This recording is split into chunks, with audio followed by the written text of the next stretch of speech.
the public may address. We have people present in person, so please go ahead and step up, and if there's anybody online, I'll recognize you next.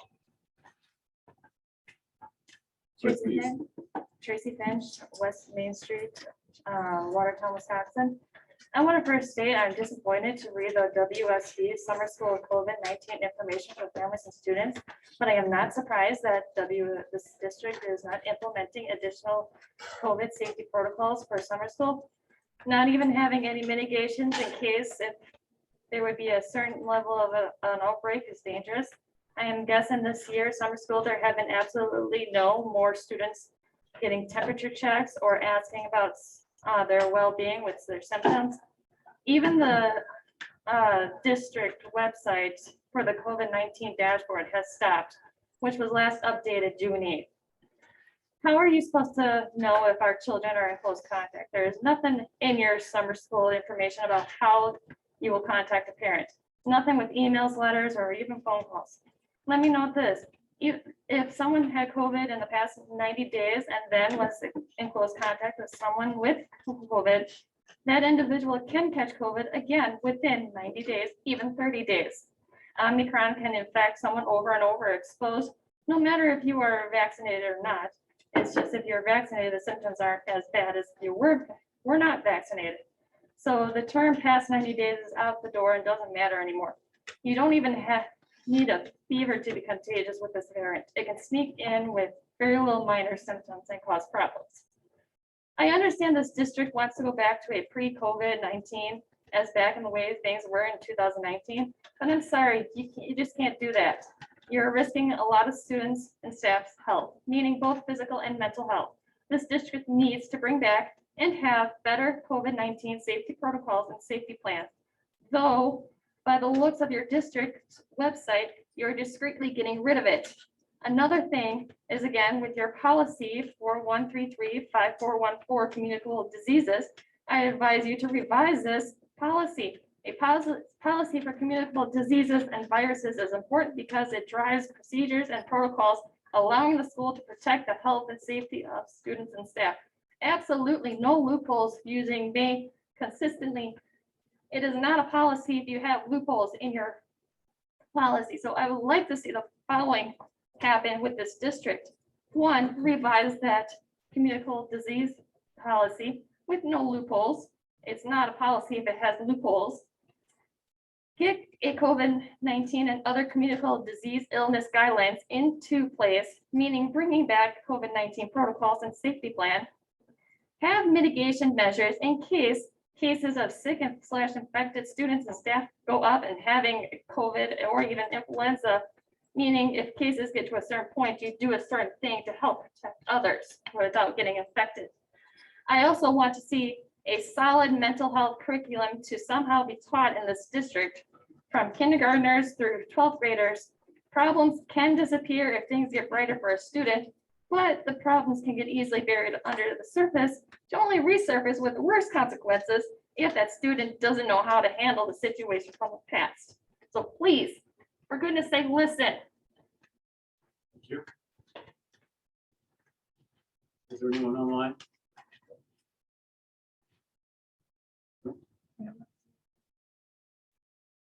All right, this brings us to announcements and recognition/communication. And our first item up is our soon-to-be new superintendent, Dr. Jared Burke.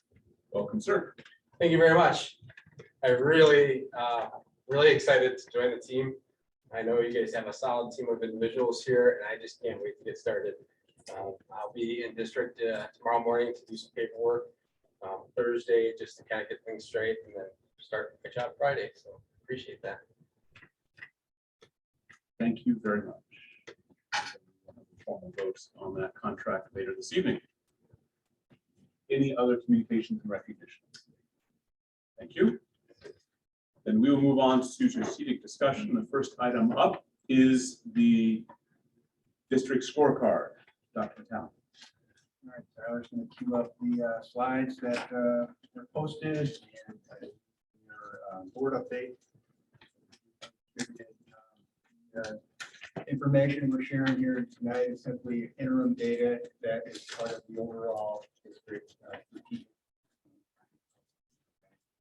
So it's that helps inform progress towards outcomes and output that is part of that larger planning document.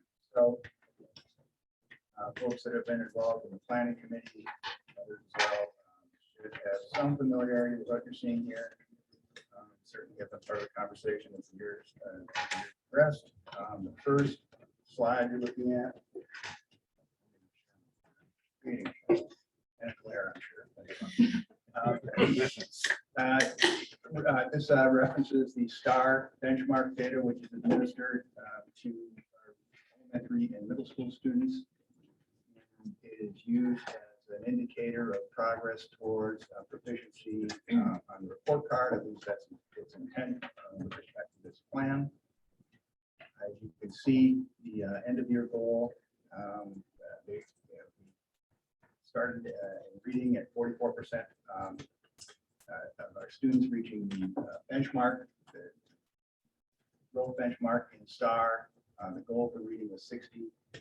For math 57, so you can see 51%, 62% respectively in our elementary and middle school data.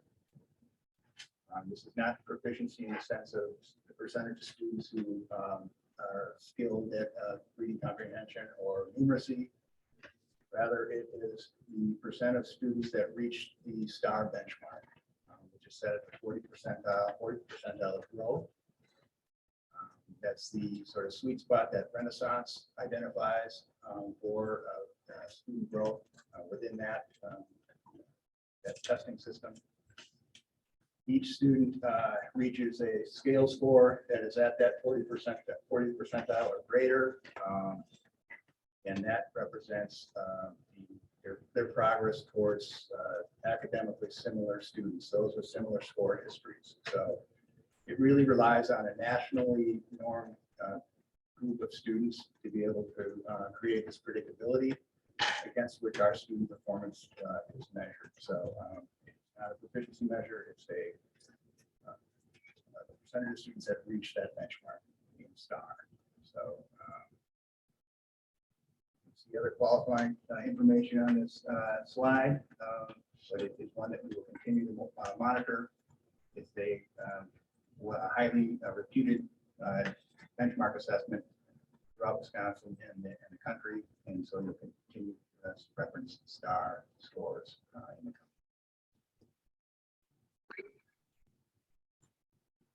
Trimester data, the high school, on the other hand, focused on grade point average measure, and as you can see here, trimester one reached 51.4%. The goal was 57.4%. There was a dip at the end of trimester two, and then a rebound at the end of trimester three. These are based on the college and career readiness benchmarks. Progress with the slide.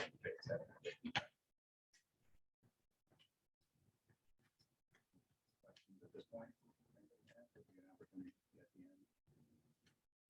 Colleague out there that wants to offer some clarifying information, please feel free to do so.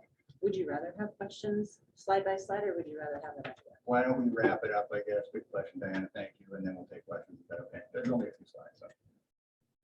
Attendance data is another data point that's being monitored. So you can see here percentage of students that have missed more than 10% of school days at the mid-year started at 9.7. The goal is 8. So our overall attendance data is at 93.6. The target was 96.5. Actually, we're at 94.9. This has been sort of a fleeting challenge here. Chronic absenteeism is really something that we're keeping an eye on. It's just the same group of kids that struggle to get to school. Okay. That does have an impact on one of the measures on our state report card. So we're watching that closely. I think there are concerted efforts, very targeted efforts in our schools to reach out to those students, connect with them, get them back. We do, of course, have virtual options if that's a factor in enticing a student back on a regular basis so that they can regain some habits, healthy habits, and academic stature, if you will. So Financial stability, this is more of a sort of output item to this plan, this series of slides, but you can see our business offices compiled using the budget model to create multi-year forecasts, 10-year capital improvement plan that was approved by the board, creating assigned fund balances and entry points of potential additional funding. And then, financial stability goals are on target.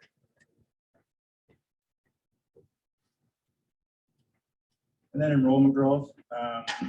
So these are numbers that are really focused on open enrollment in and as it relates to eCampus, and then other identified non-consumers who are now then consuming are what we offer in the WSB. If they hadn't been attending before, that could be homeschool families or new 4K families and so forth. There's really a multifaceted, I think, market out there for families and students that which we have something to offer. And so we are focused on that specific target, again, with respect to eCampus in particular, of garnering open enrollment students in the district. And you're on target there. You know, these numbers matter most in the third Friday in September and the second Friday in January. I think we try to reach out, remain connected with our families that are enrolled, of course, and then through marketing efforts, whether it be postcards that of course sends out in the spring or other efforts. Word of mouth is a big one, of course. We do attempt to and have been successful in reaching new families. And those they're not going to come if they don't know much, right? So focusing on that effort to the extent that we can.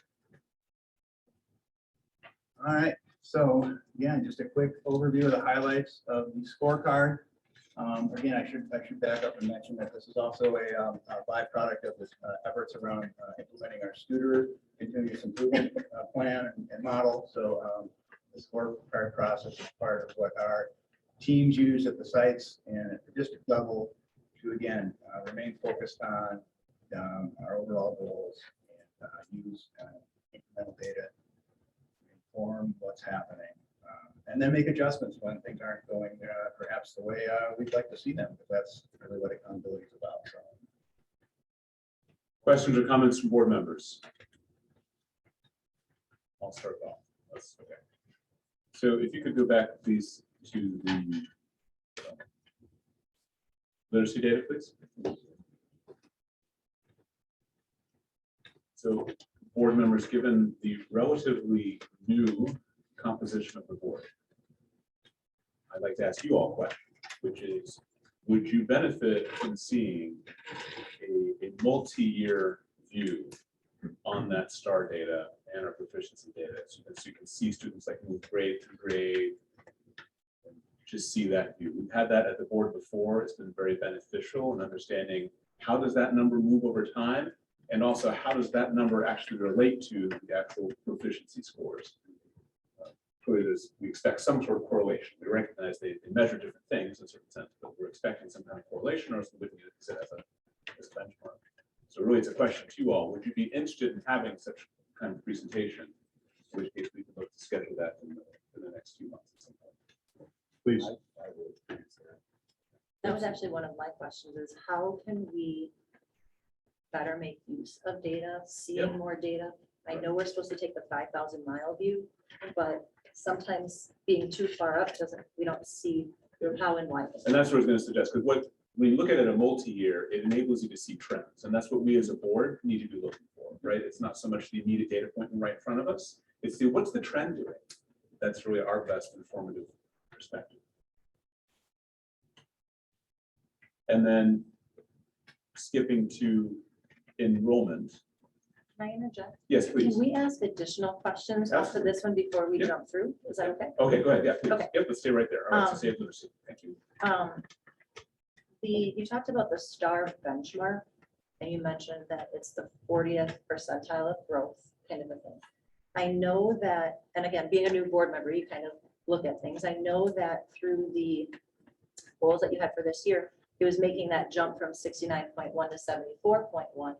Does that benchmark score reflect a bigger jump in what you were hoping to see? Because looking at the data over time, the district hasn't moved more than a couple points, one way or the, you know what I'm saying? Yeah, so we have to be very clear, the data point we have measured in our goal is the actual proficiency score Right, as compared to the STAR reading benchmark, which Correct. is separate and distinct. yes. Yeah, And so my that- question is, the benchmark that's there, is that the typical norm benchmark? Most districts have it for 1 year's growth, 1 year's time. That's the benchmark that they utilize. Are we utilizing that? Because if so, how are we going to get to multiple points? I don't know if that number is big enough. So if I could rephrase, essentially is going with the STAR benchmark of a 40% annual growth sufficiently aggressive to meet what appears to be a fairly significant jump required in overall proficiency. Yeah, so this STAR benchmark data is really designed to help us flag instances where students might be struggling, and the preponderance of evidence through the series of tests that suggest that they're, in need of help. Or there are some false negatives, where kids maybe are really doing well. We don't want to over account for that by having the threshold, something other than 40. If it's too high, it'd be great someday if we set it to 50, and that's what we're seeing with our results. But if it's set to 30, then we have a lot of students that are doing much better than perhaps their actual skills, which suggests. So I hear what you're saying. I think that's one of the things that we have to dig into. Talk about it when Cassandra was here and when Jared's here now. We'll have an opportunity to dive into the meaning, what the data means, and Well, more, there's two ways of looking at the question. You could look at it as the 40% the right number. But I think you could also look at is the 60% exceeding the benchmark the right number. You could instead say, does that need to be 70 or 80% if you're truly going to drive a significant increase in efficiency? Leave the benchmark where it is. The benchmark is what the benchmark is. The question is, are we getting sufficient number of students? Is 60% enough students really to see then the correlated movement in the proficiency that we're expecting, or does 60 need to be 70 or 70 need to be 80? Right, and the reason behind the question is, if this is our goal, and if Yep. we've written it in a SMART goal format, if this is our goal, do we have the appropriate measures in to achieve that goal? If not, then we need to look at adjusting what are those action steps. right? Well, that's why, yeah, that's exactly what I think. So my question as we go through this, Dave, will be, start with this one. Okay, so I get what we're saying here on diving deeper, but if these are what we've set, right, wrong, or different. So reading, we did not achieve. So what I'm missing in this report is, why do we believe we didn't achieve it? And what are we doing differently to achieve it in the future? And conversely, on the math, like that, we achieved it. Why did we achieve it? And what are we going to do to continue to achieve it and or even achieve it better? Can you answer any of that? Well, I can. We haven't talked So about. I mean, I'll go down through Yeah. all of it, but I mean, it's great data, but Yeah. the action is what I'm looking for. And we processed it and we're, Yeah. I think like with anything, it's attempting to look at our programming, to determine whether or not we have, again, through the process of our research studies, the curriculum, the challenging materials we do, our methodologies are those things that we should be studying more through our PLC process. There's early release time on Wednesday. Teachers get together and talk about this kind of thing. That's where you're going to identify some of these, the causation for some of the lack of performance, if you will. Runs the gamut. I mean, they're related to changing circumstances throughout the year that we're very familiar with, that we've been dealing with for the past 2 years. I don't want to keep that as something that we continue to fall back on. It might explain struggles, but I think that's very real for many families. So I think it's multifaceted, Dave. But that's why we pull this data out. That's why we look at it, we throw it out there, and we roll up our sleeve, and in some cases look at each student individually and say,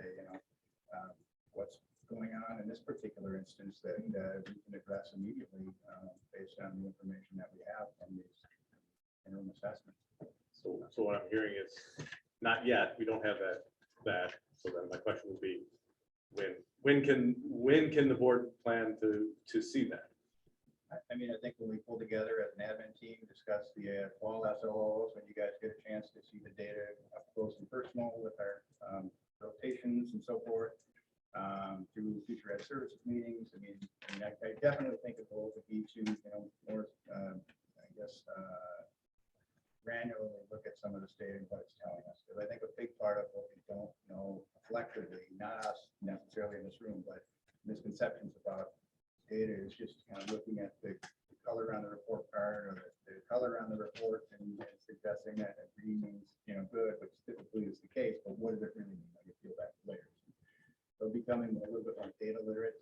The report card, for example, measures 3 years of, the most recent 3 years of data. Not many people realize that. I think it's just the latest point in time, and that's what you're looking at. But there's all sorts of things I think that we can do to better understand what the data is telling us, but more importantly, than what the staff is going to do to close the gaps. I think what I'm asking for is, I don't mind being a part of some of that in some of the committees and boards, but I think I'm asking to me, it's the administration's role to take these leading indicators, deep dive into them, and report back to us as a board of this is what we've discovered, and maybe this is the why, and give us a little bit of into the data. But I don't want to process the data. I want you to process the data. Yeah. and the rest of the team. I wanted to. I don't want you to. Yeah, but you can't. So my ask is, when can we have that high level summary report back? If that's the wish of the rest of the board, is when can we have that back of saying, hey, we've analyzed this. This is the why we succeeded or didn't succeed, and this is what we're going to do in the future. We'll shoot for early fall. We're not going to test anybody until September again. So, one of them said it did. You know what I mean? Well, it'd be what action, to me, it'd be what action steps are we ready to, Based on, what we have a year's worth of data, we should be having action steps when they show up in fall, this is what we're going to do different. Which is also a summer slide. So let's be real, is this better data to deal with now in spring as opposed to summer? Because typically those numbers are lower overall. Do you look at just that point, or do you look at fall to fall? Do you look at spring to spring? That's a different conversation for a different day, but there is, I mean, you could technically do stuff with data right now, and yeah, it was last year's, but we can go somewhere with it. Great. Yeah, I would definitely add to that. I would find benefit as to recognizing that this is a living thing, like document, and that data is changing according to different times of the year. I guess my question would be, at the time of the planning committee, we were waiting for student survey information coming back. So I would ask if that was then returned. And then the other part of that is in this presentation, and part of the plan would be to discuss things or kind of have a good feeling for employee engagement and things of that nature, when it comes to planning and professional development thoughts. I guess I'm looking for more feedback from that I can visually see where our staff is in relation to where we're headed as a district. And I think that's part of this plan. Margaret? So the July HR committee meeting, coming attractions, will include Bill Foster from School Perceptions. Okay. Who will be doing a presentation on both the this year's results of the employee satisfaction survey, as well as reporting on the longitudinal results of our employee engagement satisfaction survey. So that's one measure that might be helpful. Sure. And they'll be doing, I think, like 15 to 20 minutes on, I think it's July 8th is their one HR. Wow, or well. I know. Doug? In the planning committee meeting, the document that we did receive was extensive. Yeah. I mean, there's like Mr. Vitale said, there's all sorts of subjects and it tends to get overwhelming when you're looking at it. So I would suggest maybe just picking out, a couple at a time rather than the whole, trying to comprehend the whole plan. Something that's like the really key drivers and working on those first and at least getting our feet wet as to what we're looking at. Because it was, I don't know, Craig, I mean, the document that all the colors, the yellows, the reds, the greens, it was like, looking at it. Pretty hard. Right, yeah, this is just kind of a condensed version. Yeah, of some of that's the what we high points. wanted to at this time was to bring forth something that, okay, here's, we're starting at this point, but I agree that we need to have, more detail. David, is you about to say something? No? Okay. Other questions or comments on that one particular point? Then any questions on the attendance data? Can we go back to the WHS one? That was just star. Okay. The title is trimester data. Is this just reading and math? So it's a direct parallel to kind of what we just saw for elementary and middle? Or is this overall? This is overall cumulative GPA data, so this includes everything beyond reading and math. Is there any way we can see just reading and math? Because that's really what we're kind of honing in on.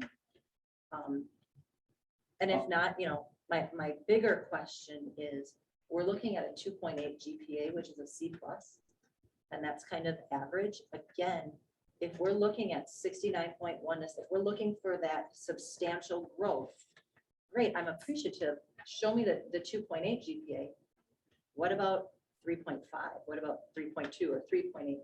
How do those correlate? Because as I'm looking at this, I'm going, we only have about half of our kids scoring a C+ or better. If we're trying to move that bar, what do we need to do that? And I know those aren't answers for right here, right now, but I guess that's where I thought our goals and things were. And I'm not wrapping my brain around how that is getting us there. So can I answer just from from the planning committee? The explanation that was given was the 2.8 was representative of a child that's right at that mark where a child may advance to higher level of learning. And that was kind of this targeted group. So. Yeah. Yeah. I'm sorry. Go ahead. Yeah, no, right, and 2.8 GPA is considered college and career. That's one of the benchmarks among many other benchmarks. So my hope is we're reflecting a lot of baseline data this year with college and career readiness framework. So my hope is to bring a lot of that data back to you all in the fall to be able to get a comprehensive view. But to Diana's point, in terms of can we drill down and focus on the reading and math, like we can go to English classes and we can go to math classes. But I think some of the drill down is looking at some of the ACT data and even the subgroups. And I know like the math team, like we've been pulling a lot of data for the K-12 math study that we have within like the subgroups and the indicators for ACT Aspire as well as ACT. And we have the same for English, so the ACT results just came back. We don't have all the college and career readiness like percentages there, for reading and math. Like it's not all, nice and packaged yet. But a lot of data is coming in with like the specific subgroups and the categories that can help us do that. But I hear and appreciate the feedback too in terms of tiering that goal, because like, well, how are we seeing progress with all of our kids and move that benchmark as well? Yeah, makes sense. Other comments or questions on this slide? Anything on the attendance slide? Okay. Nobody else does. Yeah, but go I ahead. don't need to be the first to jump in. Go ahead. So they've missed 10% of school at the mid-year. So when it says started at 9.7%, is that the mid-year amount or? Can you just help me clarify that paragraph's kind of cumbersome. I'm not understanding. Do we have a beginning of the year, middle of the year, end of the year? I guess is what I'm looking at. Beginning of the year would be 0. So what's the middle of the year? What's the end of the year? Yeah, it started at 9.7. That was. The end. And the middle of the year was what? Right, what was the percent? Oh, that's- I don't know. And at the end of the year then is 10.5? And 10.5 of approximately 1,100 students, give or take, is about 116 kids. Sorry, how This many is do we across have? everything. Sorry, this, oh, I was thinking this was just high school. No, no, this is Got it. everybody. Got it. So that's an even, yeah. Because my numbers just seemed off, so that's where the. Just an observation on that point, though. It almost seems as though we weren't issuing a lot of truancy tickets. I'm wondering if that has any type of correlation. You know, we found that that's not always a solution that yields consistent changes in behavior. I don't have the numbers on the rate at which we do have had those issues, Craig. And so I don't know if you have a different, source, but we have not used that necessarily as a way to, I just, typical, catching the kid before they get too far down the road kind of thing. I found that that's particularly helpful with the chronic piece of things. I would add that I know our SROs do make truancy referrals along with our student services individuals. But when it gets to the county level, whether they move forward with the truancy, Mhm. that's what I would question, because we've made the referrals, but due to some circumstances, I know during COVID, there was kind of a standstill on a lot of truancy referrals because it was just a difficult time. And I think that has gotten turned around some, and I know our SRO officers are always working with those teams. Do we pursue a truancy referral? Then our SRO officers typically take the ball and pass it on to the county at that point. At what point does it go to the truancy, to a 10 truancy days. referral? So typically 10 days, if they've had 10 days of attendance in a row, that's when, or throughout the year, or however you want to look at it, then we send letters at 5 days. Then there's another letter that's sent. And at 10 is when the conversation takes place, do we make a truancy referral? Now, don't quote me on this, but if we've had a tragedy in a family, I don't know if that goes on to truancy based on all of the information regarding what's happening, or if the kid or the family was recently homeless or living somewhere else and we were getting transportation set up. I don't know how those particular situations end up. At 10 and a half. It's almost, it's over 3 weeks of school, 3 and a half, Right. 4 weeks of school. Right, that it's we're not talking good. about. And I know all of the principals and all of us too have had conversations about school, getting students back into full day, being able to do school full day, 5 days a week, and what things can we put in place to make attendance a focus for all of the buildings. And at one point, the elementary was it Strive for 5, I think, and they had some traction with that, and just trying to continue to put the value in with the families and with the students. And again, we go back to engagement too, because we want to make sure kids are engaged, so they want to keep coming back. And my opinion is, in talking with area districts, attendance is something that hasn't healed yet from us being in many different platforms over the last few years. Who in the organization, so we've got this this is a part of the, our greater goal. Who owns this portion of it? Is this the truancy officer? Is it the principals? Is it, who's got the ownership of it? I think it's all your staff, I mean, your parents as well. I mean, it's from the standpoint of accountability, I mean, you know, obviously you want them in school, they're not gonna do well if you're not in school, okay? But there is a factor related, again, going back to the report card, that can penalize schools that, you know, you're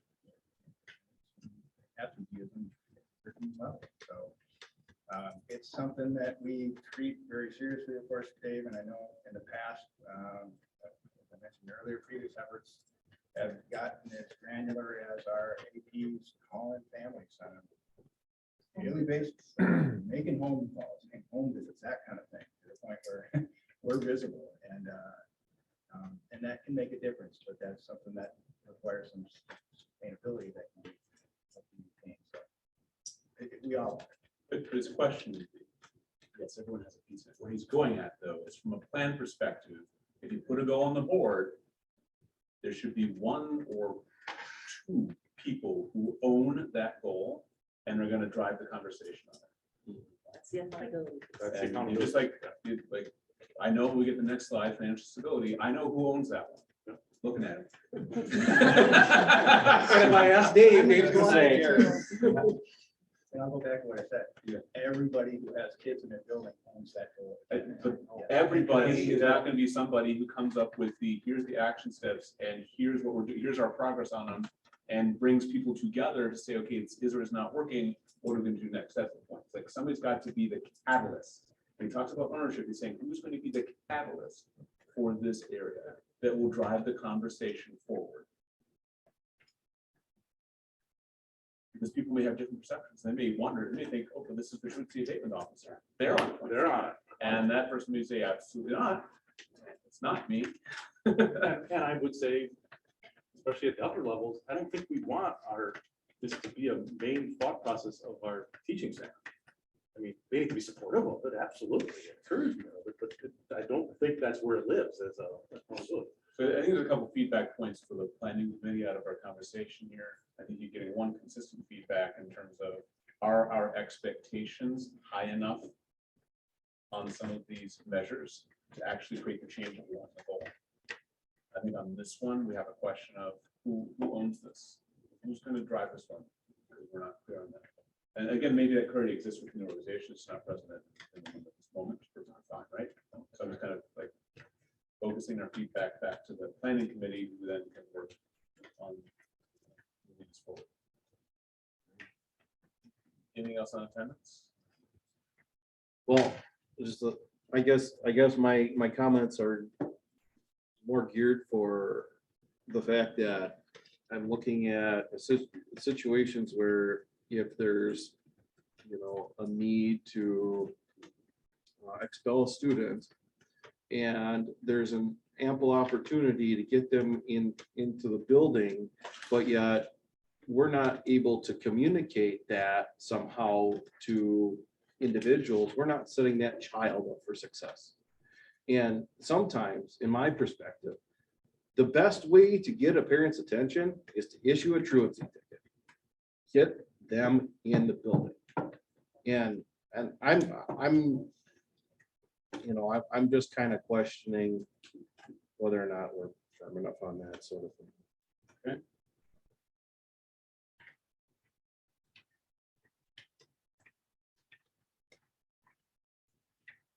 All right, what about financial stability?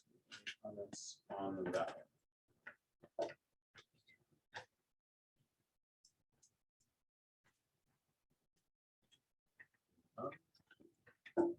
So enrollment growth, this is an area I want to clarify because it's gotten muddy along the way. So with regard to enrollment, we set two distinct goals here. One was about the growth of the campus, and the expectation was that that growth is coming from open enrollment. Separately, we put a goal on the board about open enrollment to the rest of our programs. And somewhere along the line, the two got melded and it became the 15 was a subset of the eCampus, which was not the case at all. We set an aggressive goal for eCampus. We recognize that, but it was about getting students from outside to come into our eCampus. And so I just want to clarify that that's the goal. And if we need to go back and somehow clarify the language and make it more clear, I thought it was pretty clear. It's two different bullet points, but you know, I wrote it, so I have bias. So if we need to clarify it, we will. So just to be clear on that, as a result of that, eCampus is not where we are in terms, not where we want to be in terms of the goal. We have that many students in it, but they're almost all our own students attending it for one reason or another. And so that one is still very much lots of room to grow in terms of what the board expectation was with that goal for eCampus. Yep. So that 14 for eCampus, Yep. those are new or those are not? Those are new, but the point is, we set a goal for eCampus of 120, expecting that 14 would be the 120. So my bigger question, I read somewhere, I don't remember through all the different things you've been doing the last couple of weeks, about a number of our eCampus students being international. Are That- any of those? That hasn't happened yet. Okay. I don't understand the overall. My understanding was that it was 120 total students incrementally growing each year, and then 15 was a subset of that would be used. No, that's absolutely not the case. It was all about new students. It was all about new students. Okay, so, and that's fine, then we need to work on clarifying that. And then get the message out. That's why we wanted to put why we're looking to put the effort behind marketing, because frankly, all I wanted to get was 15 new students to eCampus. It wouldn't take much as compared to 120. Yeah. and Well, so- Then you say that, so I was playing around one day and I just did a search for eCampus. Yep. And if you search eCampus, you don't find eCampus Watertown. You have to do eCampus Academy, or you have to search eCampus Watertown. So my only comment to this, if we want to increase that level, Yep. there are multiple eCampuses in different colleges, textbooks, whatever. Yep. How can we do a better job branding? Yep. So that way it makes, you go eAchieve, Yeah, you and- achieve in and- Waukesha, exactly. boom, it's a top level. So I think that if we're going to look at the marketing piece that we talked about through some other things. Yeah. Just how the search is difficult. Yes. Yeah, so we have a lot of work. Clarifying the numbers. It's a great conversation. We have potential to attract kids, of course, from outside the district, and when you do that, you know, your overhead's low, your margins are higher, and there's some advantages to that. But there are also some challenges when folks tend to hop around and think that this is the next place you can go and do nothing, and that's not going to be true. Right. But we also have non-consumers within our community that are not going to come into our sites unless there's an E option for them. And that those are students that are traditionally home-based, not homebound, but home-based. Private school students. We have the value proposition for eCampus is very different depending on families' needs to seek out an opportunity. So, where our stream is coming from and our numbers, and I think it's a tremendous opportunity. You know, part of what I think we all think is going to continue to be a changing landscape. So, but yes, we think that this international piece that's out there as well.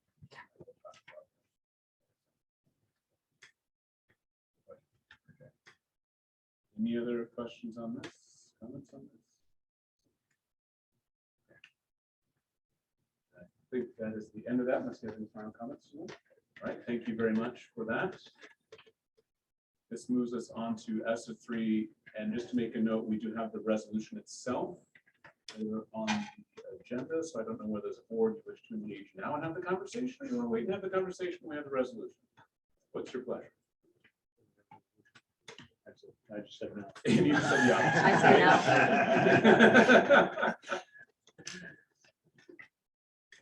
say Okay. Mike's primed up, right? He's got the presentation ready to go. Doesn't matter. Just opens up for a second level of discussion later on.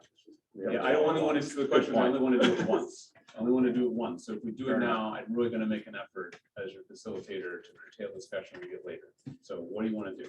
I'd rather have it later, but that's just me.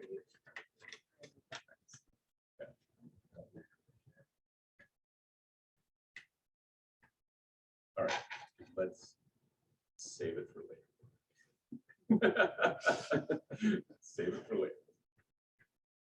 Because I think it's gonna, I think there are motions entailed, and as part of the conversation, and I think it will work better mechanically to do it then, when we can be making motions and such as compared to right now. All right. 2022-2023 preliminary budgets. So I don't, this is more logistical than anything else. That's no tie tonight, a white PowerPoint, that's not exciting. It is meant to provide you a framework of where we currently are, and nothing more. Okay? There's gonna be lots of changes that occur over the summer.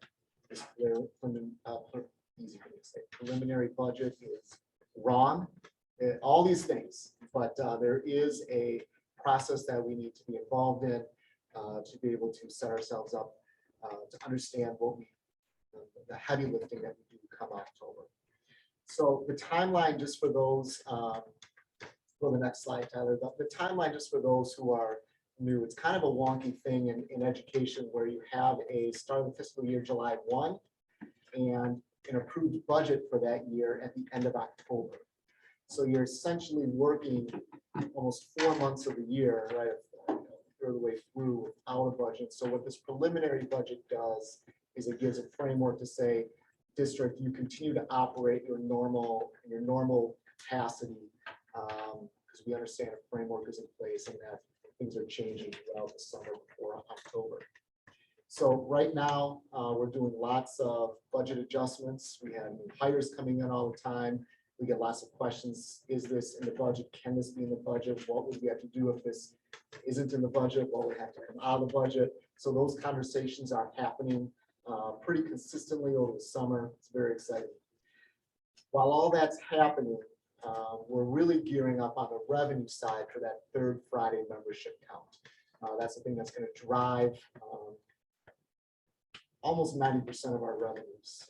So once we have that number finalized, I'll certainly report that out to our finance committee in September, and that really just gets the ball rolling for the October budget.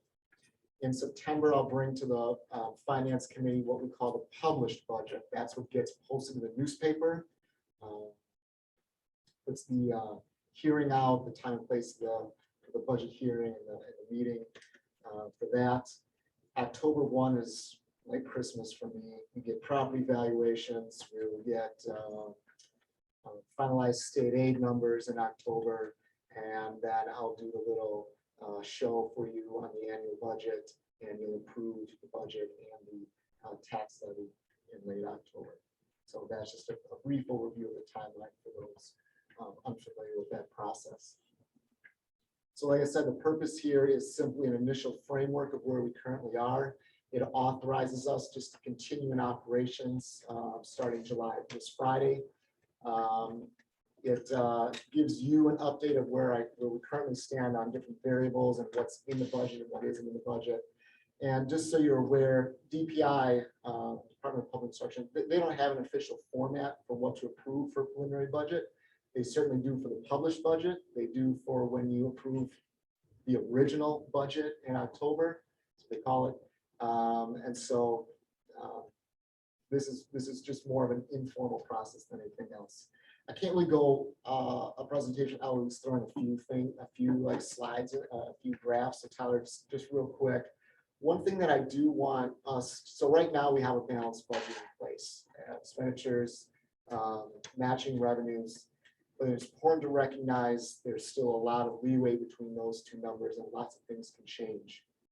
One important concept that I want the entire board to remember is that right now, with our revenue, if we lose students from last year, our revenue goes up. If we gain students this year, our revenue goes down. And that's the part where we are as Watertown, where we fall in the funding formula and how the logistics of the state budget work. So right now, that's the situation we're in until we have multiple years of either stabilizing student membership or rising student membership, that's when that will flip to more students, more revenue, but we're not there right now in the formula. Okay, so just keep that in mind as we move forward. Tyler, you can go on the next one. So what this budget does include, so I have put in there just for an ease in our own conversations moving forward, a flat membership. In other words, the same membership, that number that we had last September, I have in the current budget right now. We do expect that to go down. In other words, revenue go up. But again, just for ease of the conversation for the preliminary budget, there's a flat membership that I'm assuming for right now. I have all the staffing positions and the staffing plan that we brought forward to the HR committee. That's all the positions are in there, and they're all in there. I'll tell you in a second what's not. Well, I'll just tell you right now. But not all the numbers for the new hires are updated yet. So I've got all the positions. They're earmarked, but I don't have all the updated salaries, benefit choices, all those things. No, Tyler, don't. Yeah, we're not done yet. Okay. What it does not include then is, right now, I don't have any ESSER revenues or expenditures. So once we have an approved plan, because they offset each other, but once we have an approved plan, you might see a number of expenditures that goes to 50 million. Like, how do we jump from 48 to 50? Well, ESSER, and there's just an offsetting revenue on the other side. We mentioned the hires, and there was a proposed compensation change that was brought forward to the HR committee. At this point, I do not have that in the budget either, just for our own reference purposes. But again, lots of flexibility. Go ahead to the next slide. So just real quick, some significant revenue comparisons. We are going to be down in our revenue limit formula. And that includes, even some transferred service that we plan on taking advantage of. Additional $200,000 in operational referendum. So we're going from 3.7 to 3.9 million. We're still seeing a revenue limit that is going to decrease by almost $400,000. Part of that is some loss in what's called the enrollment exemption, but that's all part of this formula that we're in right now. We do have some revenue mitigation that's occurring. In other words, we would have revenue that would be down even more. However, I guess one good part of inflation right now is that interest rates are rising. And so while we have locked rates on our debt, so we don't, our debt's not going to move as far as interest rates go, but the money that we have sitting in our accounts are gathering more interest than we've seen in, I don't know, a couple of years at least. Athletic admissions, I got to bump up. It was a pretty low number last year, just given we didn't know where we really were at the start of the year, so that number's up. And then as we've kind of already mentioned, we do have some momentum going as far as enrolling international students into the eCampus platform. And so while it's not necessarily adding staff, it is adding what we believe to be some net revenue there with nearly $1,200 right now per student to use the platform, in essence, of eCampus. So I put that in there as a projection right now, and we'll see as we move through the summer kind of where that number ends up as we look forward. So some revenue there to offset some of those losses. Go ahead, Tyler. On the expenditure side, the wages and benefits increase is pretty large. It's actually, I was looking at this number again today, it's really closer to 2 million over where we're gonna actually end up for this year. But the reason that's so large is right now I have CPI across the board, which is 4.7%. Health insurance increase of 6%. We've added some full day 4K positions with corresponding aides that go with that. We have 1.5 FTE addition of EL educators, some other pieces in there on the wages and benefits that's putting a pretty large strain on the expenditure side, and what's making the gap close between surplus, or excuse me, between revenues and expenditures in our last year of our operating referendum. The Fund 27 transfer right now increasing. Again, that's predominantly due to, again, increased wages. benefits. Supply increases, that's really prices rising, mostly in paper. It seems stupid to say, but it is that. And then, of course, transportation and utilities right now, it increases about 150,000. Transportation will know better in mid to late July. I'll bring that to finance. And utilities, it's just a matter of natural gas, kind of seeing where that ends up as we jump really to the next fiscal year. Last slide, Tyler. So again, this is a recommendation for approval tonight in order that you feel comfortable that, yes, there's a framework in place. We understand that there's that framework. We know that there's still a lot of adjustments that have to occur, new hires, benefits, all those sorts of things still need to be put into place, but typically new hires and benefits for retirees offset each other. We just completed the summer payroll, so I was jumping in there today to see where we finished up, and I think we're on a good track to realize the $3.5 million surplus that we thought we would for this year. We're going to do some July adjustments. In other words, there's some things that the state allows us to do with financials in July, such as possibly offsetting some Fund 38 debt, which is about $320,000 on next year's budget if we have the capacity to do that, and maybe making some transfers from, if there is that surplus this year, moving some of those funds into Fund 46, which allows us to use something outside of operational funds to cover our large capital projects from our 10-year capital improvement plan. And then finally, I'm bringing forward the 3-year projections as alluded to in the strategic plan. We've talked about it once. I've shown the committee kind of the tool that I'm using, but we'll bring that forward in July and have a nice conversation. Okay, comments or questions from the board? So, go ahead, Dave. Can you go back up to the significant revenue comparison slide? Walk me through that first point. I So think I got most of it. but- our revenue limit, our revenue limit formula is going to cause us to be down $380,000. That's even including an additional $200,000 from our operational referendum and an additional $229,000 that we believe we're going to be able to recognize in our transfer of service. Even with those dollars included, we're still down $380 right now in this budget. Is that static enrollment, Mike? Or is that It's for, It's a 3-year rolling. right, but when you say we're down, what's the line? Yeah, I understand that there's a loss, there's a loss of exemptions. In your previous slide, you had 3450 as a little orange dot on it. And I was trying to figure out, aren't we at 3,300? So I was trying to figure out what you were using in your budget for membership. And does that tie out to the question that Dave just asked in the 381? So there's 2 questions in there. Well, So maybe. first, Might be true. there might be more. Let me just handle what I can Just remember. unpack it a little bit. and then Bring it back. Yeah. All right, so membership is not headcount. Membership is residents who attend public. So even if our headcount is 3,300, which it is close to that, our membership, because all the students open enrolling out are counted in our membership. So our membership last September was 3,456. So I'm using that exact That's- same number Okay. for September of 22.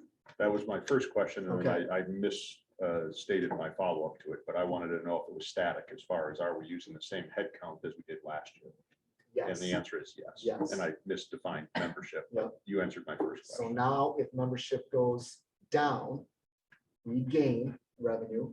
Membership goes up, we lose revenue. Why are we down?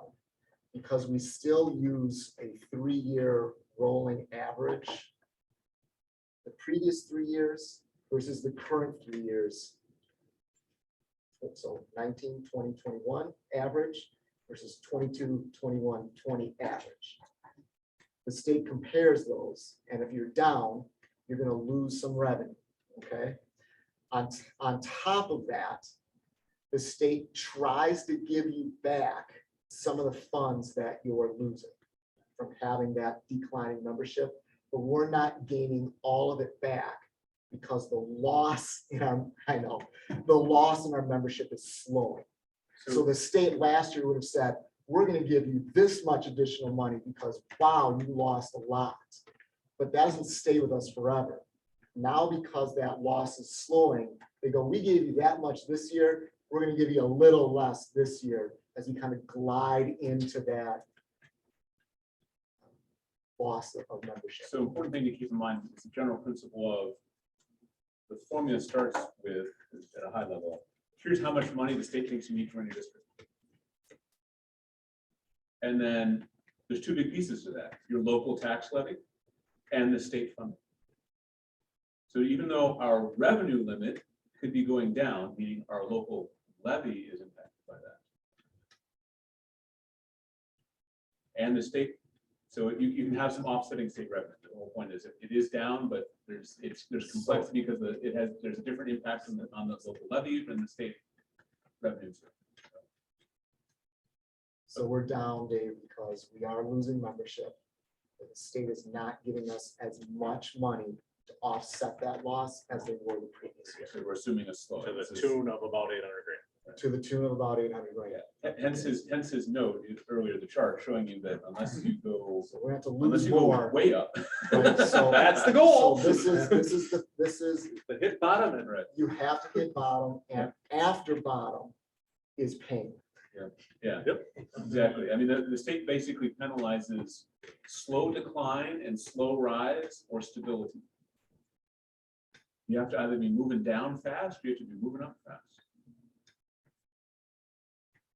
And even the moving down has a We're time limit. slowing, right, and our loss is, we think, slowing. And that's gonna cause some revenue. We're gonna change that.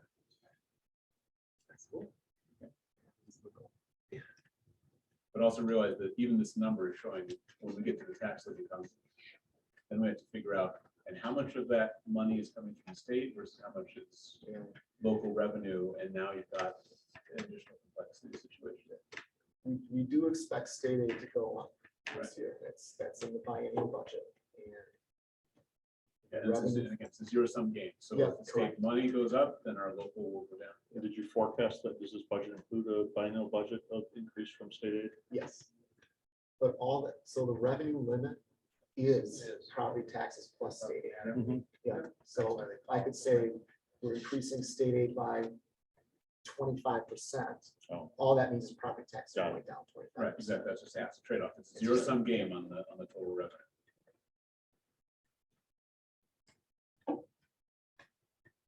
Other questions or comments on this? Answers to have a lot of questions or comments on that. Important to note that when we come back to this in July, we're gonna have another important discussion about the budget. At which point we're gonna say, do we want to, based on how we think we're finishing this Yeah. year, this fiscal year, at the end of June 30, do we want to prepay debt? Do we want to put money into Fund 46? Or there's gonna be some questions to ask about that. And that's gonna give you some more finite numbers to look at that moment in time.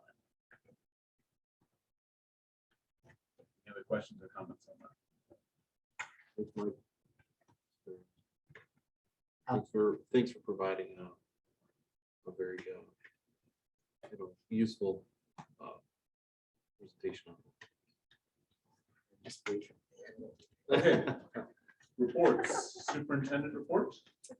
No, I don't have anything formal. I'll just mention, of course, that summer school is underway, second week, beginning today. We have coming and going to staff. It's keeping us busy, of course, technology cleanup, imaging, inventory, and then, of course, planning for fall. So, lots going on, as you all know.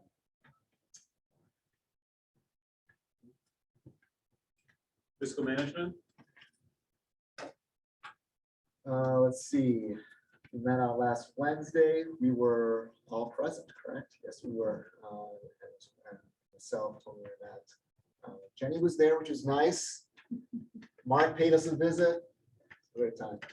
We went through the payment reports, several questions, both emailed and at the meeting. We went through those.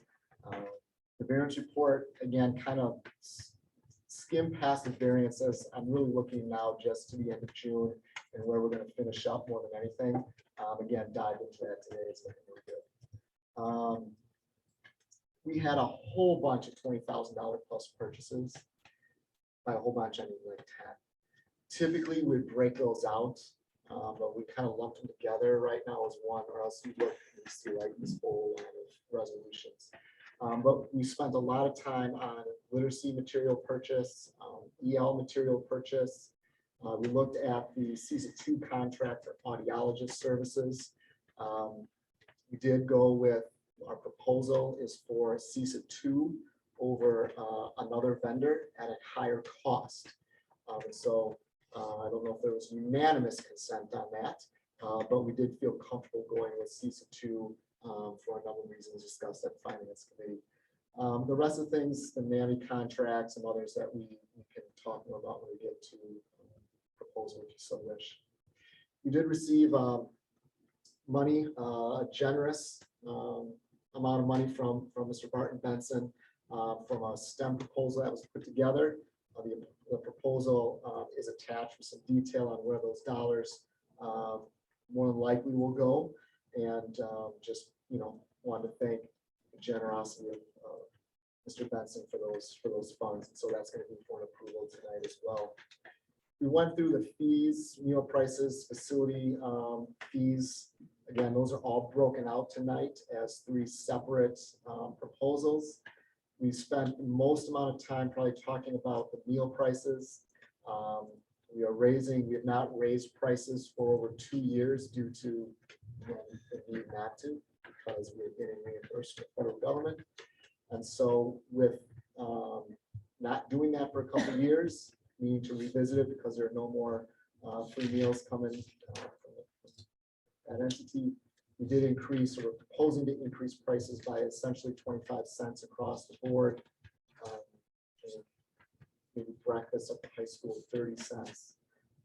There was some discussion that maybe this isn't even still enough, which is very possible.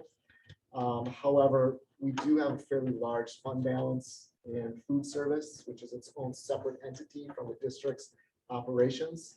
And so we're hoping to kind of see, what happens with inflationary pressures, as well as are we able to operate with the revenue, and if not, we certainly have the fund balance to ease our families into a slower, I won't call it slow, because it's going to be a shock, I guess, without free meals, but at least mitigate some of that increasing pressure on prices this year, and reevaluate as we go through the year. We briefly we did discuss increasing the parking fee. That's not on the proposal for tonight, but all those things are out there for June for tonight as 3 separate. Preliminary budget you heard all about already. ESSER 3, talk more about. Just remember, I've got my report due June 30th.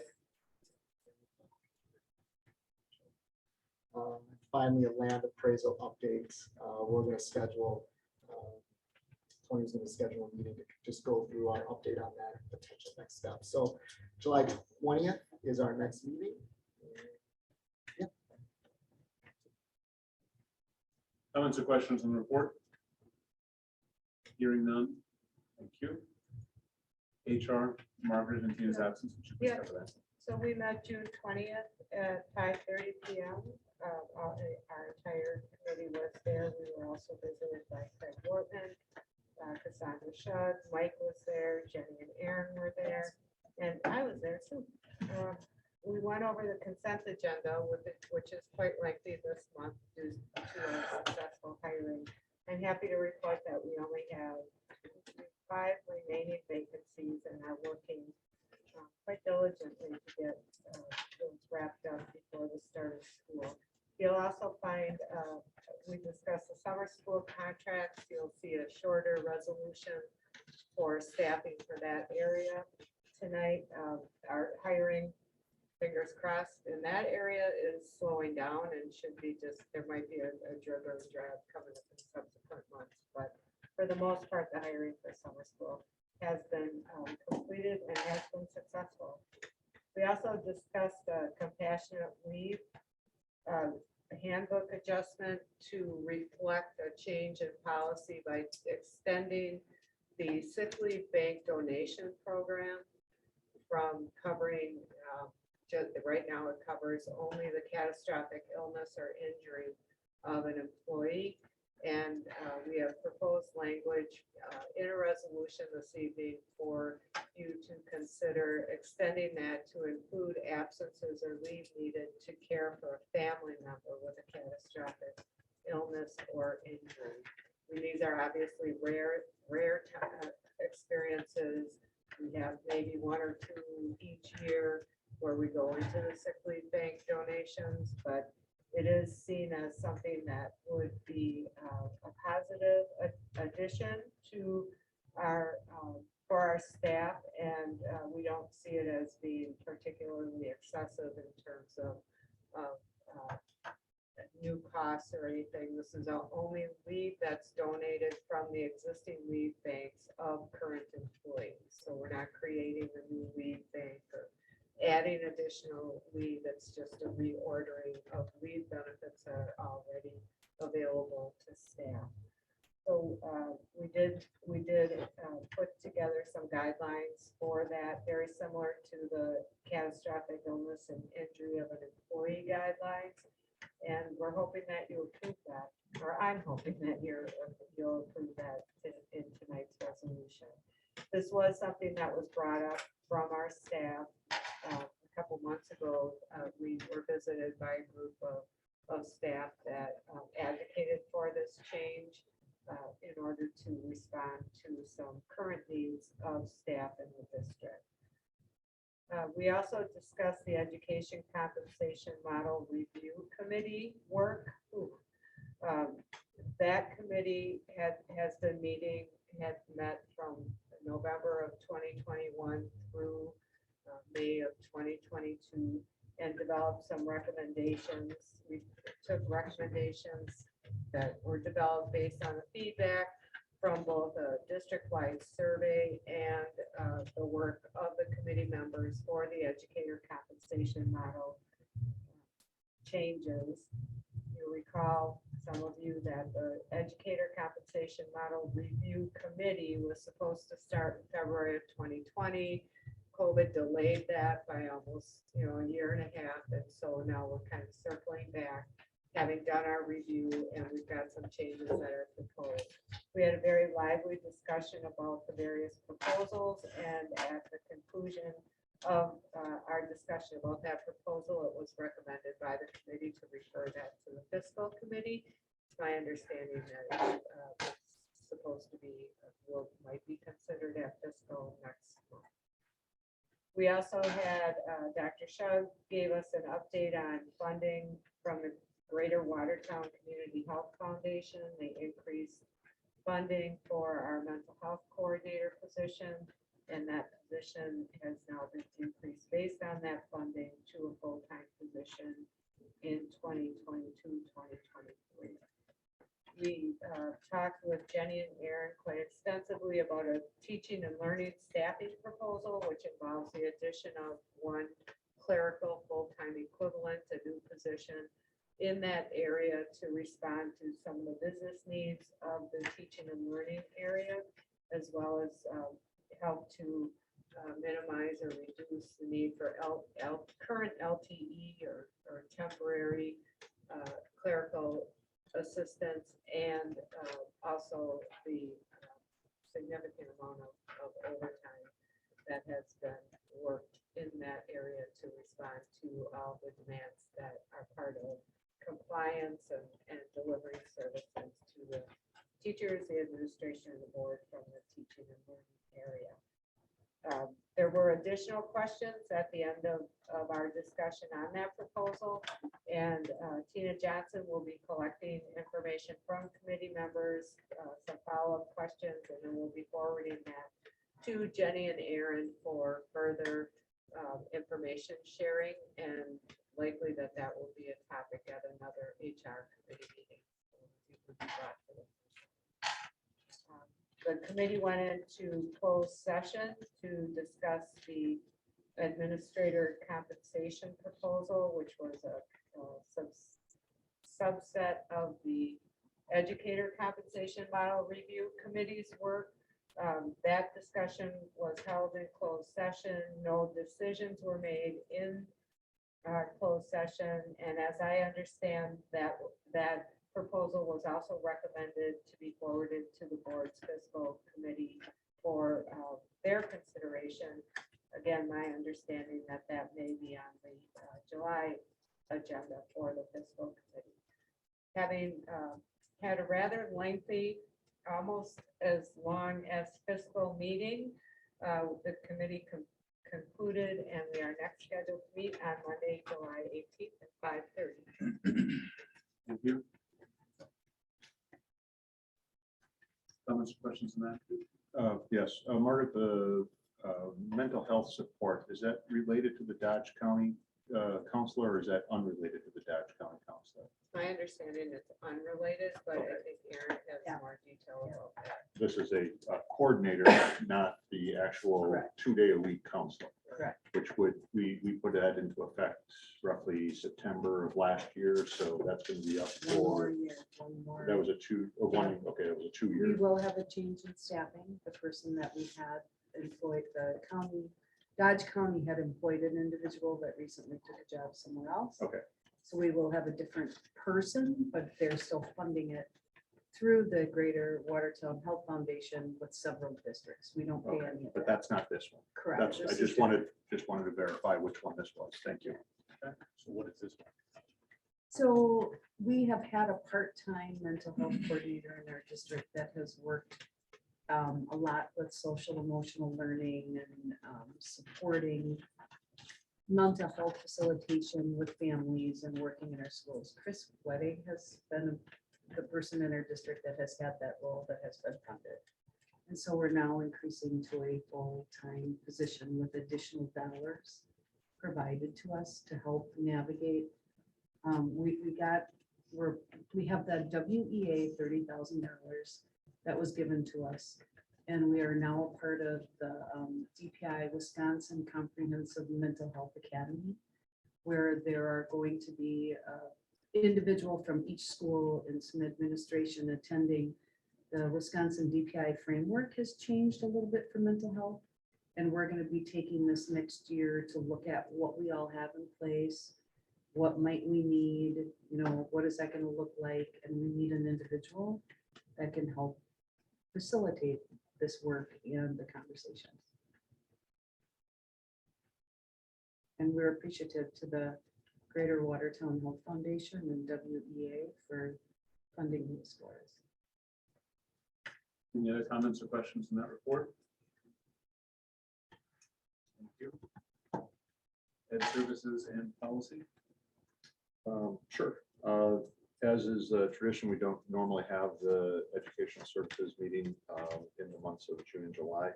So there was no meeting in June, nothing to report. However, there's been a couple of topics that have come up recently, plus in the side conversations with other committee members. We were considering having one in July ahead of the August meeting. So if there's anything that anybody would like to see on that agenda, whether it came from tonight's board meeting, previous conversations, other topics of interest, and then I will meet with Dr. Patali in order to develop that agenda, determine if one is warranted for the month of July. So that's where it stands, Dave. Yeah, I mean, we'll talk about it, Dave.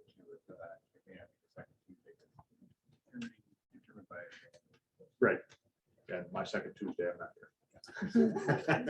But that doesn't mean that, I guess the concept wasn't a brief discussion. If it's appropriate to skip due to lack of things, then let's skip it, but let's not make it the standard to skip it. So we'll maybe handle it on an as needed basis in the summertime, largely due to availability and making sure we have a meaningful conversation on meaningful topics. But at the same time, June didn't bother me. Let's see what topics come up from everybody in the room. And we can determine if we're going to have one in July and then when it fits for those of us who are on that. And policy. Yep, I got policy too. So thank you, Jamie, for taking all the good notes. The probably three, I'm going to call it major topics were discussed. One is the 4133-5414 communicable diseases. The next was a student protest, which was a direct result of the, I can't remember what, was it the gun? What did we have people walk out for at noon one day? About 2 months ago. I can't remember. Yes, So leaked Supreme Court. Yeah. Oh, leak Supreme Court. And then the third one was modifying the honorary diplomas policy to accommodate past students who didn't complete due to them being deceased. So they're all in your packet. Those are the veterans one, which is the diplomas. It's called Veterans Diploma. And Jamie and I and Cassandra, as well as the policy team, they added just one paragraph towards the end. I still think it's a little clunky in the sense that it's still called Veterans Diploma, in which case, if you wanted to go find an honorary diploma, you'd have to look for it under the Veterans Policy. So we still need a little bit of work on that one, but the language is otherwise is fairly straightforward. All the minor ones are the typical things that you've been seeing, which is just a changing of the word from, Board of Education to board, and then capitalizing some other things that were otherwise lowercase in the minors. For the other two, and they're listed as discussion A and B, and then policies. First of all, 4133-5414 was split, creating 4133.1 and 5414.1, and that's switching it from just pure policy to also procedure. And that's why those were born from that. 90% of the language that was stricken from the underlying policies became the new underlying procedure. So they didn't change much. However, what wasn't available to us at the policy meeting, but is available for you in the first read, is what did change. And that's going through first reading, but be aware that the original goal of this was to incorporate the safety plan into these policies. And so I believe that Lynn Gilbert took a stab at that based upon my information talking to Cassandra, but I've not yet reviewed them side by side, and I'm interested in other feedback as to a more effective policy that we can use going forward into the next year. So it's first reading now, but be aware, I think it's going to change. I hate to say significantly, but there's going to be a lot more work put into those that sets of policies. So it's there, but I think it's going to be there for a while. It's not going to just go 1 and 2 and done. The other one, student protest, that was assisted by legal counsel, fairly straightforward, pretty vanilla, and just lets everybody know that, sure, you can walk out in a peaceful protest, but if you don't have your parents' note, you're not getting back without the standard penalty that would be given to somebody who walks out. So I leave that for your review, and that is also under first reading. Other than that, I don't even know when our next meeting is. Is it listed in here, Jamie? Wednesday, August 10th. Yep. So that meeting typically meets every other month. And Jamie, do you know after we're done with the 8,000 series, we're going back to the top? We can Oh. skip around, but I mean, yeah, if there's a Okay. section you'd like to tackle first, we certainly can. Okay. So for my time on the board, it's been predominantly 8,000 and 5,000 series, I believe. So now we're back to the 1,000s if we just want to keep going in order. But that's something I'll have to work with Jamie on as well as new management. Comments or questions on that report? My only comment would be, if we anticipate substantial changes to 4133 and 5414, I recommend that we not move forward with the first reading. Technically speaking, if you make substantial changes after the first reading is made, you need to read the first reading. We're anticipating those could have significant changes. I would actually suggest that we table those for the time being. And I have no issue with that, given that I've not fully read through them because they were difficult to decipher at the time when we had them, how much had changed and how much had been integrated. And the time that Lynn had to work on it didn't give the board, the subcommittee enough time to actually review them thoroughly. So I would agree with that, Tony. I'm fine striking them from a first read. We were debating that. We don't, Yeah, That's so you're not- so you're saying if you make substantial changes, we can lead to the first reading. So it's probably gonna be another first reading. Yes, let's not do it. Yeah. So you're saying what is being presented really was not even presented at the committee. Yes and no. Portions of it were, but some of the additional language that was added to the procedure. Well, no, the items that were, anything that changed. What happened was, is when you created the point ones, everything in the document became underlined red as if it was new. Yeah.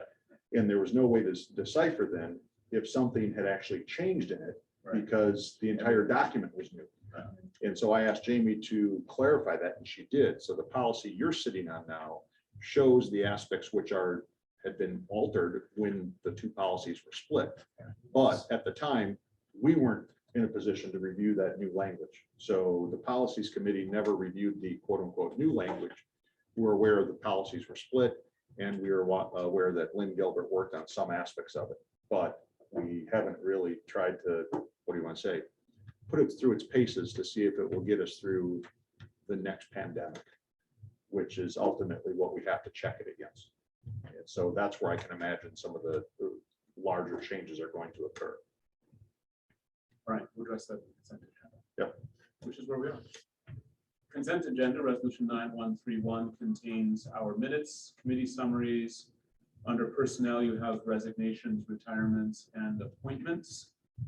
There is the approval of bills. There's the first reading and second reading of policies. There are a number of policies up for first reading. There are none up for second reading. Do I hear a motion on 9131 as presented?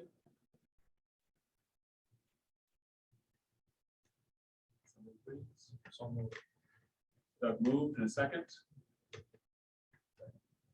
Second by Mike. Now that we have those on the table, Doug and Mike, are you amenable to striking 4133, 5414, 4133.1, and 5414.1 from your motion?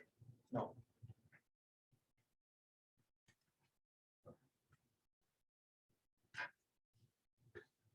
No, I mean, it's okay this way. We were all like, No, what? that's if you were agreeable. I said, are you amenable? Amenable. Agreeable. I'm sorry, I was reading through those. All right. Okay, so we will remove those policies from the first reading. Are there any comments or questions on the motion?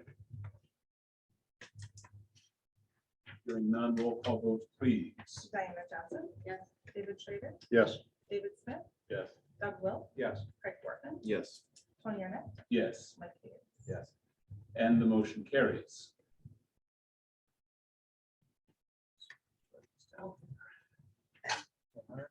Okay. Next is resolution 9132, which is for the research study proposal for the high school ELA. Do I hear a motion on 9132? So moved. Second. By, is that David? Yes. Thank you. Craig, comments or questions on the motion? Again, this is just authorizing the research study, but not in any way encumber funds or such. Hearing none, roll call vote, please. Diana Johnson. Yes. David Schrader. Yes. David Smith. Yes. Doug Will. Yes. Craig Wortman. Yes. Tony Arnett. Yes, Mike Higgins. Yes. and the motion carries. 9133, mathematics curriculum study proposal for 4K through 12th grade. Do I hear a motion on 9133? Diana and Mike, comments or questions on the motion? Again, this is a research study group. Adopting this evening. Okay.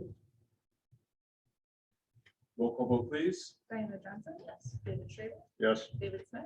Yes. Doug Will. Yes. Craig Wortman. Yes. Tony Arnett. Yes. Mike Higgins. Yes.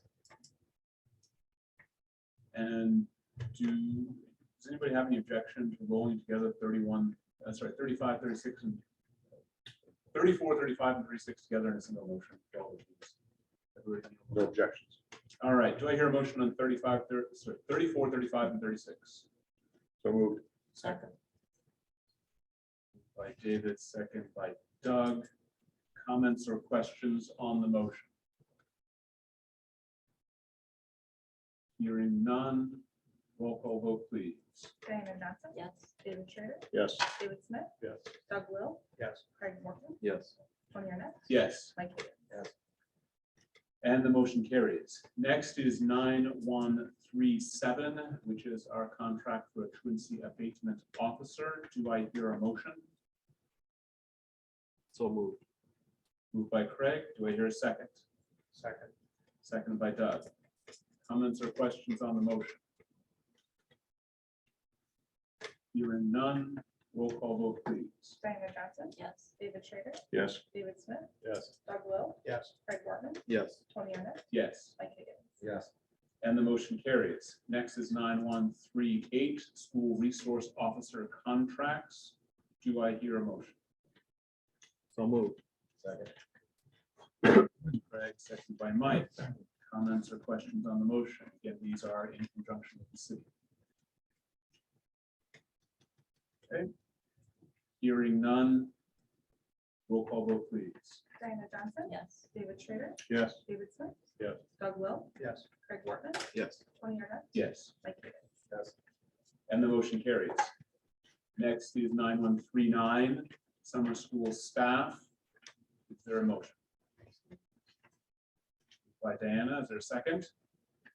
Second. Second by Doug. Comments or questions on the motion? Hearing none, roll call vote, please. Diana Johnson. Yes. David Schrader. Yes. David Smith. Yes. Doug Will. Yes. Craig Morgan. Yes. Tony Arnett. Yes. Mike Higgins. Yes. All right, next is 9140. Do I hear a motion? So moved. Second.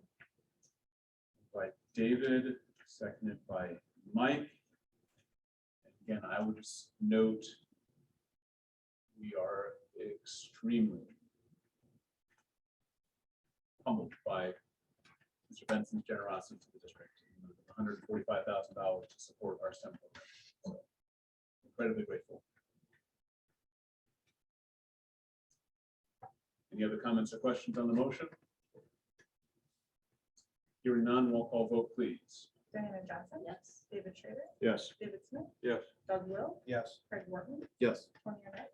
Yes. Mike Higgins. Yes. And the motion carries. All right, 9141, ESSER funds. I will do a preface on this before we look at motions. So following our last meeting, I had a few notes from you all. Things I heard was ask the administration to, beyond their initial call tier 1 list, their main recommendations, what would be the up next list, what would be up next to that. Number 2, I heard interest in peeling back the amount put toward the curriculum studies. In conjunction with that, an interest in more on the ground, near term student impacts. And lastly, if we didn't do the AC, since that was $1.6 million, what would we do instead? What other things that would come to that? So that's what I heard at the meeting. We then had a discussion at fiscal, in which quite a bit of that was frankly repeated. We received from the administration a multi-tier list that did identify if there could be things that would be up next. And while the committee showed interest in those, there was still a general sense of we're looking for some other alternatives. We're looking for things that are going to have significant impact now. So I suggested a path of putting together packages for us to look at. And that is what you have in the resolution this evening, 3 such packages. The other thing that I have done is looked at 30, 40 submitted, approved ESSER plans from across the state. And what struck me the most is we've been going into this I'll call it the assumption, that the plan we need to prepare and submit needs to be substantially committing the funds. The reality is I saw less than a majority of districts had submitted for, we'll say 90% or more. And of the others, the pretty wide range. For every Janesville at 85%, I had a Sheboygan at 20%. For every Peshtigo at 75%. I had a Wisconsin Rapids at 20%. Wisconsin Rapids, by the way, about $7 million compared to our forecast, right? And then it kind of got people right in the middle. East Troy, 50%. Toma, $4.9 million. In other words, almost exactly the same amount as we have. And they submitted one for 40%. And those were all approved by the state. So I guess I'm here to report to you that there is no state requirement that the plan we submit today fully commit our funds. And frankly, it looks like we're going to go to 80%. We do need to submit a plan. I'd like it to be more than Racine, which was 3%. Pretty high. But it can be less than Milwaukee, which was for a full $500 million. And we can do the rest of it for that. Okay, so I like to suggest you have that in mind as we look at a motion and putting together those three packages. Package A is essentially all the top tier items that the administration recommended. Package B is much of the up next group that they presented to us at fiscal on Monday. And you've seen those before. They were essentially the previously identified items that didn't make their initial cut list. And they basically took all the rest of that and split it into a tier 2 and a tier 3. And then you have the air conditioning. So now's the point where to get this ball rolling, we need a motion. I've presented the resolution in a way that you combine some packages as a way for us to start, and then we can work the resolution from there. That's my suggestion. So where does the discussion come? Once we get a motion on the table, then we can get it going. Okay, I move to accept resolution 9141 to include packages A, B, and C as laid out in the agenda. okay. There is second on that motion. All right. So that would include, the motion, folks, includes all of those. So if you look at the attached document, that's 1.7 plus 540 plus another 1.7. So that is right around $4 million out of the 4.7. Discussion. Question first. Yep. When does it have to be submitted to the state? June 30th. when End of these this go in. week. So we Yep. got to submit it on Friday. Yep. Thursday, sorry. Yep. Just checking. Yes. Yeah, they'll be sweating. We need to Just make a check. decision on something. this evening. And the decision is to submit as written with absolutely no long-term implications aside from the fact that we check the box and the state approves it. So no discussion tonight is actually required in order to change Mike's direction in the next 3 days. That's a question. I'm not suggesting we don't have a discussion. I'm just clarifying that if we just move forward with this, all the boxes would be checked and we could continue using ESSER funds at our best discretion when they come up for use, provided they meet a rough framework and our guidelines. So this submits an initial plan. We're then required to update that plan on a 6-month basis, at which point that would be a logical time if one wanted to make changes based on an updated understanding of circumstances, which is why I worded the resolution the way I worded it. No comments, just that question. Thank you. I think the next steps in that. Yep. That were laid out. Yep. Which is Tony's assumption of those. Mhm. Yeah. Points that some things go into various different stages Yep. of action with the administration. Yes. To and including hiring people. Yeah, in So, package A. so some of them, Package A could happen very quickly. Yeah. some of them As quickly as tonight. have Some already. have. implied implication. Good point, Dave. Thank you. Okay, If we vote and approve package A, B, and C as written, and as we say, we have some adjustments. Is it possible to then remove things that we've already kind of approved? I don't want to approve something that, and then later on say, oh, by the way, that's not gonna happen. So I want to be cautious if that's what am I interpreting your question correctly? My understanding from the very beginning, Diana, is that it was required in order to check a box, but that they would still leave us some discretion in moving things in and out of it as long as it still met the general framework of the expenditures. And Mike or Tony or anybody else here can correct me on that if you want to rephrase that. so the point you're saying is, well, this vote does not commit funds. There are subsequent votes required to commit funds, except with the exception of the personnel. So, however, is it setting expectations in the minds of some as to things are going to happen? Correct. Yes, it will.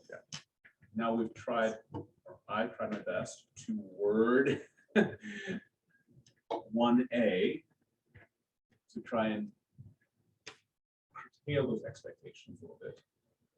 Why it says, with the understanding the amounts indicated for each project program are preliminary estimates and subject to change based on finalization of planning for each project program and any future reprioritization that the board may determine is necessary. But you're right, once you put any kind of list out there, some folks can have some level of expectations. And if you choose to change it, you're gonna have to explain to people why. Just want to make sure we're all on the same page. I would argue it still doesn't mean you can't change it, it just means you need to be conscious that people have had an understanding. And along with that, then submitting just package A for roughly, call that 40% of the funds is something that other districts have done. Yep. In which case, a friendly amendment to Craig's motion would be just to do package A now, because that's the one we feel the most certain about, and the one that we really don't feel we're going to try to peel back. And we know that the state, or we believe that the state will accept it because it accounts for 40% of the funds. And therefore, we don't have to set false expectations, because this document, that document will get separated from the context of Tony's statements. And this one will be printed in the paper and Tony's statements won't be. And then everybody's going to wonder what happened to the air conditioning at Schurz. So I'm okay with I'm okay with the ABC. And I'm also okay explaining ourselves if something falls off the list. But if prudence is, if it's appropriate here, then we just approve A. That's the only thing that gets approved tonight. As Tony pointed out, fiscal and all of us are going to have to approve it when the check gets cashed anyway, or sent out anyway, when we award the contract. So nothing is finalized tonight. It will all have to go through fiscal anyway. So it's a matter of what expectations and how difficult do you think it's going to be to peel it back if we decide to take something off the list. I'm okay with it as written by Tony and amended by Craig, or excuse me, suggested that we approve by Craig, but I understand your concern, Diana. Well, and I look at conversations that we've had in my short time here, and especially today, loud and clear, attendance is an issue.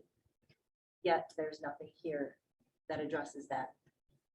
Achievement is an issue. There's very little here that addresses that right now. Yes, we have curriculum, but it's 3 to 5 years before curriculum is up and running. So are we okay with that? Intervention is enrichment. We're not pushing the ball as fast as I think the goals had said, but there's nothing addressing that. Mental health, there's nothing addressing that. So while I understand that, yeah, we had 4.7, we got more on our 3 packages than what we have allotted, but we don't have those major items even listed. So I'm just worried that we say, yeah, we're going to approve this, but wait a second. These are some big ticket items that we haven't yet discussed. So I want to be really cautious to that. I think it's a great question. I hear what you're saying, and I agree with it. I do. I would like to point out that, to David's point, I actually do feel like package B does kind of move forward with some shovel-ready kind of actions that might speak to what you're concerned about, including, putting SEL mental health curriculum support materials in place. Sorry, Sub- yes, that one was on it. Substitute teacher training program, additional professional development. I think that's essential to kind of making sure that our staff happens to be well positioned to address some of those needs. I do notice in package A, the community tutoring program that's there. I think that that's super helpful.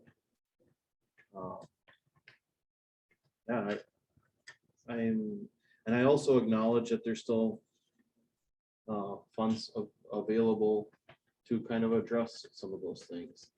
So I realize that there's still room here for adjustment.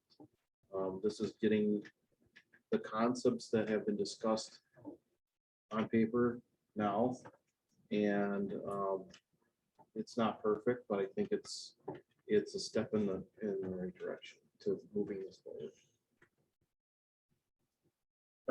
Yeah, Craig said that there is $700,000 not on 8 years. Yeah, it's $4,050,000. We have 4.7 million. So there's roughly 600 some thousand dollars that incoming administration allocate that towards. So maybe there are some quick ideas that could be identified for that. And one other thing I believe in our fiscal we talked about was like the air conditioning area that needs, if you're gonna get it implemented in time, it needs to start somewhat ahead of time, the planning of it, that's just not a 1 year deal, I don't believe, so I think it needs to be looked at if we're gonna do it. Get more. I do have one other comment. Please. Jumping to the air conditioning piece. I know there's been a lot of discussion, debate, where do you go with it, where do you not? So I did some digging on the DPI site with ESSER. And if you go there to activities and usage and then comparing usage, it specifically states in there that air conditioning systems can be used and paid for through ESSER 3 funds.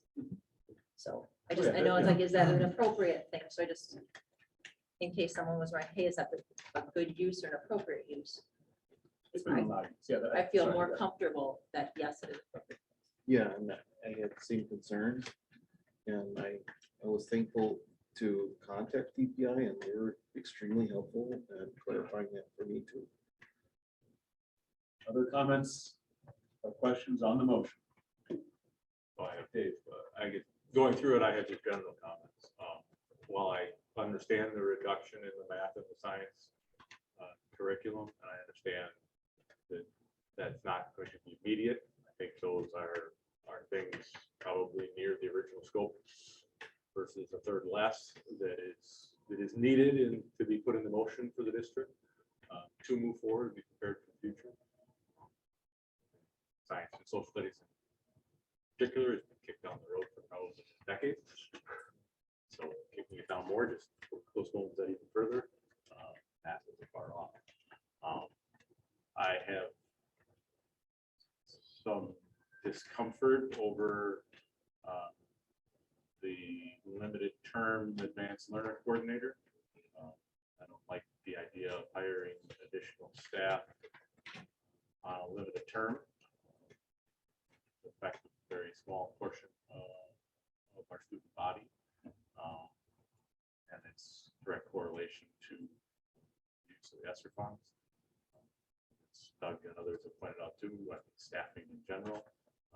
We are heavy on staffing in a lot of ways, so it seems disjointed to me. the package B, I agree, there's a lot of stuff in there that seems to be stuff that we can get some more immediate traction on. So I like some of that.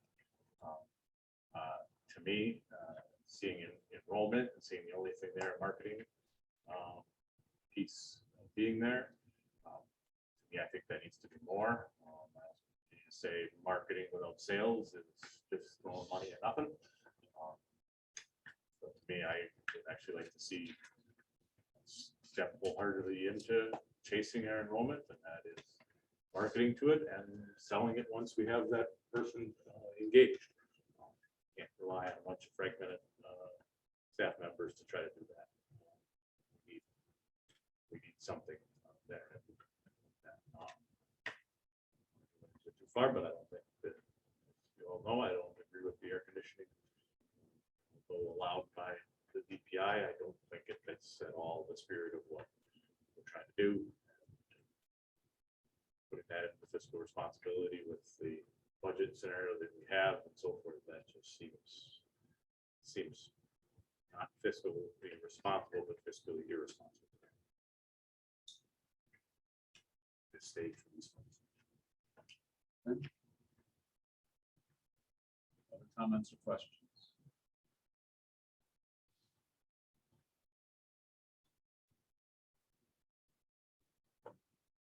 Nothing else? We'll vote. Diana Johnson, This is a vote on a full, This is on the motion as made, which includes A, B, and C. yes. David Turner, Yes. David Smith, No. Doug Will, Yes. Craig Wortman, Yes. Tony Arnett, Yes. Mike Higgins, Yes. And the motion carries.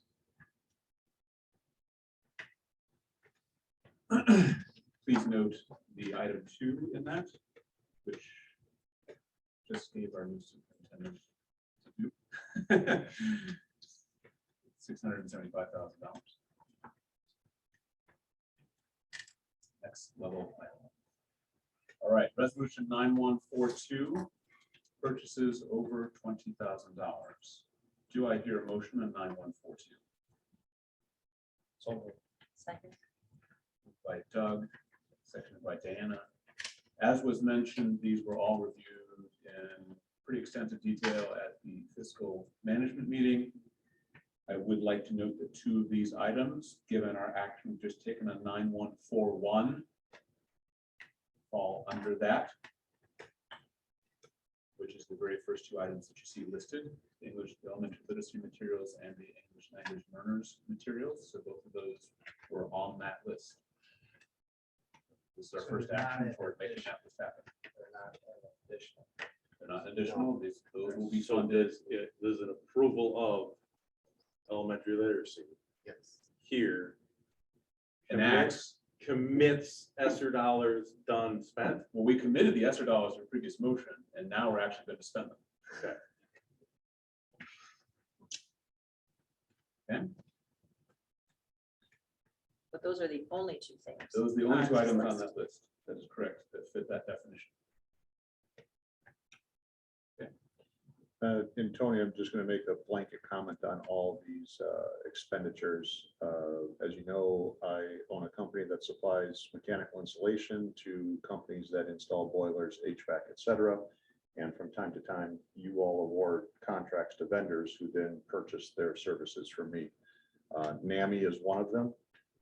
I didn't read through every single contract to look to see if I could potentially benefit or be on the bidders list.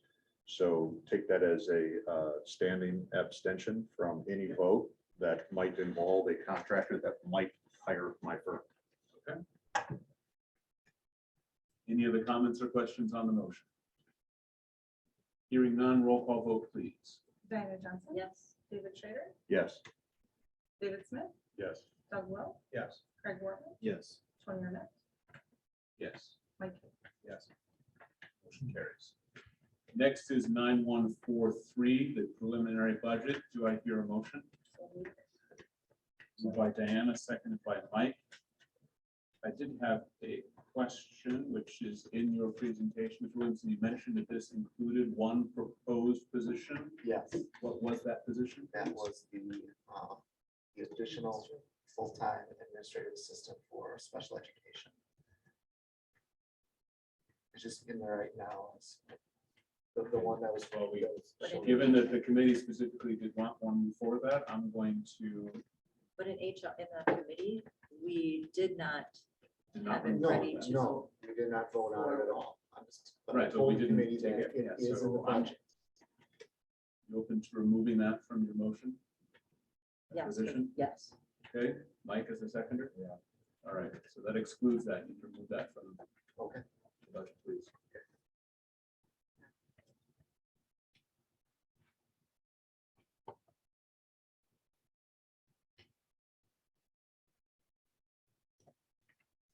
All right, any further comments or questions on the amended resolution?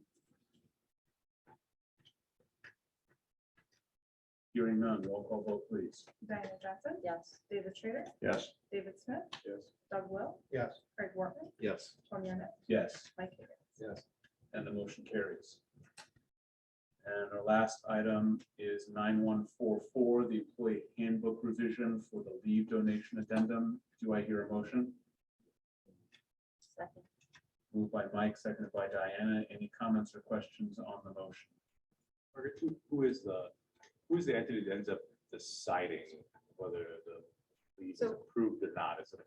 There's a of some kind? committee of me, whoever the group, whatever the classification is. So if it's a teacher making the request, we use the teacher's sick leave bank donation, so that it would be a teacher and then a building administrator, a principal, So one teacher, one building administrator, and one central office.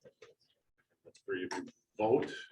Well, Two to we one wins? discussed, I mean, as I said at the HR committee, these are not, tend not to be great decisions. I mean, when we get to the point of catastrophic illness and injury, and we get to the point that people have exhausted all of their leave and have no other option available, the decision usually tends to be pretty easy because we've already started to feel the impact of that person being off for significant amounts of time.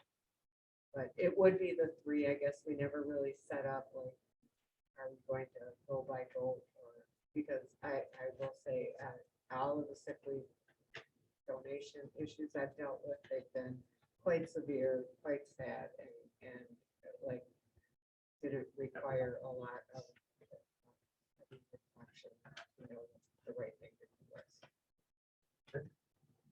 Any other comments or questions on the motion? Hearing none, roll call vote, please. Diana Johnson. Yes. David Schrader, Yes. David Smith, Yes. Doug Will, Yes. Craig Wortman, Abstain. Tony Arnett, Yes. Mike Higgins. Yes. And the motion carries. This brings us to the second opportunity for the public to address the board. There's no one present in person. If you're online and wish to speak, please use the raise your hand feature and we'll recognize you and announce you before your microphone. Anyone? All right. None of that. Do I hear a motion to adjourn? Second. Moved by Mike, seconded by Diana. All those in favor signify by saying aye. Aye. Aye. Opposed? We stand adjourned. Thanks, everyone.